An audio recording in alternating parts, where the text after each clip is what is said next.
స్వయంగా స్వామివారు కొలువైనటువంటి తిరుమల తిరుపతి దేవస్థానం ఇవాళ స్వామివారిని దర్శించుకోవడం చాలా సంతోషంగా అనిపించింది. తెలుగు రాష్ట్రాల ప్రజలు, ఈ దేశంలోని ప్రజలంతా సుఖ సంతోషాలతో ఉండాలని చెప్పి, వాళ్ళ కష్టాలన్నీ తొలగిపోవాలని చెప్పి, అదేవిధంగా ఈ దేశాన్ని అభివృద్ధి బాటలో నడిపిస్తూ నిత్యం పేద ప్రజల గురించి ఆలోచిస్తూ ఒక శక్తివంతమైన భారతదేశ నిర్మాణం కోసం తల్లి భారతమాతను విశ్వగురు స్థానంలో ప్రతిష్ఠించాలని చెప్పి ఏకైక లక్ష్యంతో ఒక దృఢ సంకల్పంతో ముందుకొస్తున్న ఆ నరేంద్ర మోడీ గారికి ఆ స్వామివారు ఆశీర్వాదాలు అందించాలని చెప్పి, నరేంద్ర మోడీ గారిని కాపాడాలని చెప్పి, ఈ దేశాన్ని కాపాడని చెప్పి స్వామివారిని వేడుకోవడం జరిగింది. మాలాంటి కార్యకర్తలం అందరం కూడా ఈరోజు ఈ స్థాయికి వచ్చినామంటే ఆ స్వామివారు పెట్టిన భిక్షనే. అలా నిజంగా 7 కొండల వారు కేవలం 7 కొండలకే పరిమితం కాకుండా ప్రపంచవ్యాప్తంగా వ్యాప్తి చెందినటువంటి దేవదేవాదుడు ఆ శ్రీ వెంకటేశ్వర స్వామి. కాబట్టి అటువంటి స్వామివారిని దర్శించుకోవడం చాలా సంతోషం. ఇంకా చూస్తుంటే మనం ఇప్పుడు ప్రశాంతమైన వాతావరణం ఉంది. ఒక భక్తియుత ధార్మిక వాతావరణంలో నిర్వహణ కొనసాగుతూ ఉండాలి. మనం మొన్నటి వరకు చూసినాం. మనం దేవుణ్ణి నమ్మని వాళ్ళు, ధర్మం గురించి ఆలోచించని వారు, పేరుకు నామాలు పెట్టి స్వామివారి ఆస్తులకు పంగనామాలు పెట్టేటువంటి ఆ నయవంచకులు పోయి నిత్యం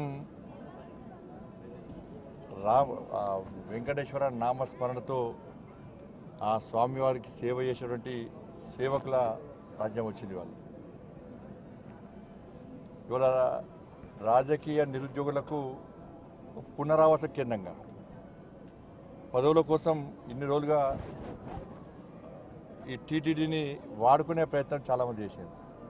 నేను చాలా సందర్భాల్లో చెప్పినాను, మేము ఎవరు కూడా ఏ మతానికి వ్యతిరేకం కాదు, ఏ వ్యక్తులకు వ్యతిరేకం కాదు, ఏ మతానికి కించపరిచే వ్యక్తులం కాదు.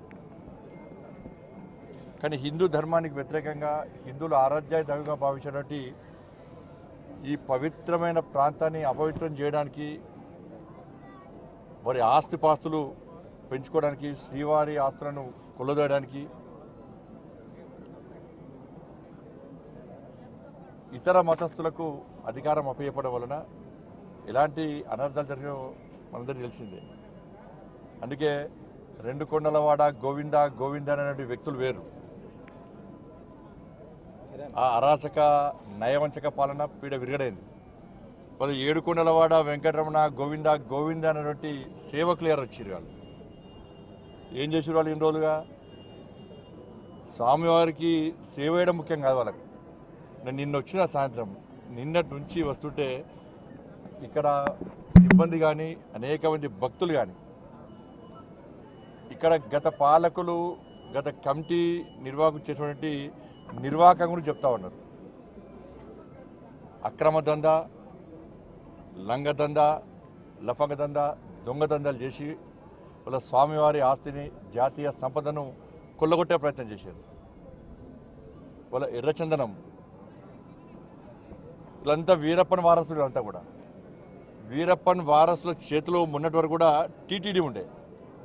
స్వామివారి పవర్ ఎంతో తెలుసు, స్వామివారి శక్తి ఎంతో తెలుసు. సరే 10 సంవత్సరాలు వాళ్ళు ఆడిందే ఆట, పాడిందే పాట కావచ్చు. ఇవాళ ఏమైంది పరిస్థితి? స్వామివారి జోలు పోతే ఏమైంది పరిస్థితి?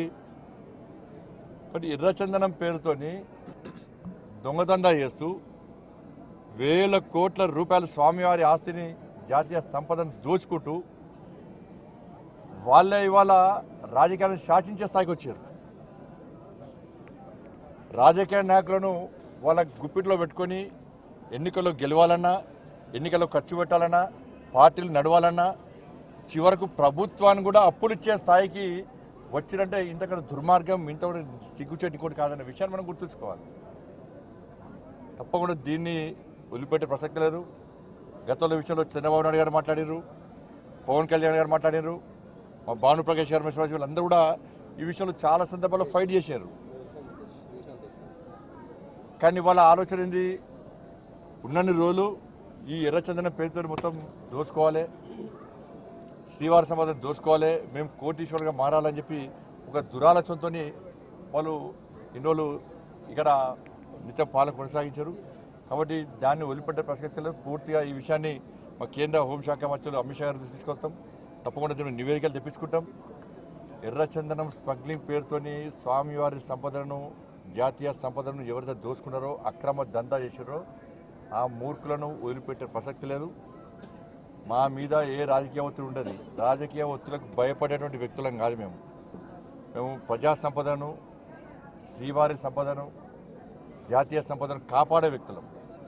ఇన్ని రోజులు మీరు ఆడింది ఆడపాడు, ఇక్కడి నుంచి జరిగే ప్రసక్తి లేదు, వాళ్ళని వదిలిపెట్టే ప్రసక్తి లేదు.